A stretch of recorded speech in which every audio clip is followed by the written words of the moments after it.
waist and gently holding her still. "I want you to tell me the truth, Rose. You think I'm lying? No, but lying and not revealing everything aren't the same." She stepped out of my arms and moved to continue cleaning things. With a flick of her wrist, a tiny breath of wind erased the chalk circle that I'd drawn. "The power of Amadan is growing," Rose said soberly, "and I don't have to be mated to you to sense the way the three of you feel all the time. Worried sick, tense. Every meeting I come out of, I can look at your auras and see that they're black and grey. Rose, I know it's not my place, but I'm trying to help any way I can, and I wish it weren't true. But not everyone in the other world is going to side with you. Rose." She kept talking, practically a whirlwind around the workshop space. "So I am teaching you things that could be helpful. That's all. Rose." Her eyes landed on me and she blinked, realizing what she'd been doing. "I'm sorry. What did you see?" I wasn't supposed to ask. None of us were. The future was off limits to anyone but those who were gifted the sight of it. Rose was, and she was usually good at containing the things that she saw.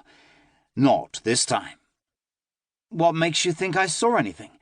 Because you've never tried to teach me magic before, and suddenly you're desperate to show me things that could be helpful." She leaned against the work table, head bowed. "You know that I can't tell you. The vows of a future sighted witch, magically binding and marked on her palm so that she would never forget her duty. While the magic did not prevent her from speaking about the images, there were penalties for those who broke their vows. It was said that the soul of any future sighted witch that spoke her visions aloud would be cast into the void, destined to float between the stars alone, with no one else to hear their damning words. That story alone was enough to make me want her not to speak, but the curiosity remained anyway. "I know," I said quietly. Rose's eyes were glassy with tears when she looked back up. "I'm so sorry.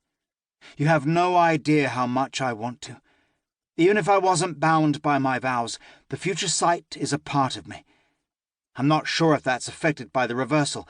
If I die, and the magic is reversed..." I went to her and wrapped her up in my arms. "I know, I shouldn't have asked." She wept. It was like the admission pierced something in her, and she couldn't hold it back any longer. I sensed Edward before he stepped into the room. "Is everything all right?" Rose stepped back and brushed the tears from her eyes. "Of course, I was just finishing Graham's lesson on the finer points of magic. Edward wouldn't buy that any more than I would, had our roles been reversed. He would sense my sadness and regret regardless. But he took his cue from her. His curiosity said that he would ask me later, 'And how is he as a student?' When she turned back around, her smile was nothing but normal. 'He is receiving top marks.' 'Of course I am.' I looked at Edward. 'You doubted me.' He snorted. 'Obviously.' Glass shattered, and I turned to see Rose, frozen. The bottle she'd been holding was now in pieces on the brick floor, salt spilling over the surface. Her eyes were open, shining with light and magic, blue and violet and the tiny specks of stars. "Rose?" I went to her, Edward on my heels. She was having a vision.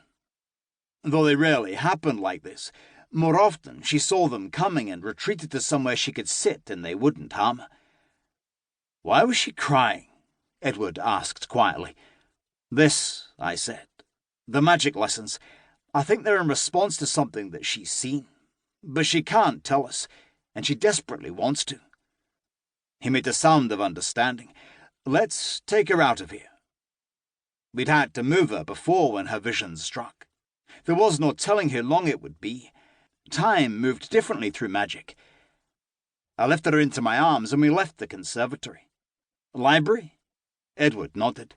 It was Rose's favourite place, not to mention it was warm compared to a room made of nothing but glass. Brandon was already there, sitting in front of a chessboard. He and Edward had been engaged in the same match for what felt like weeks, but when he saw us he was on his feet immediately. "What happened?" "She's in a vision." I laid her down on the couch in front of the fire and we waited. It must be terrifying.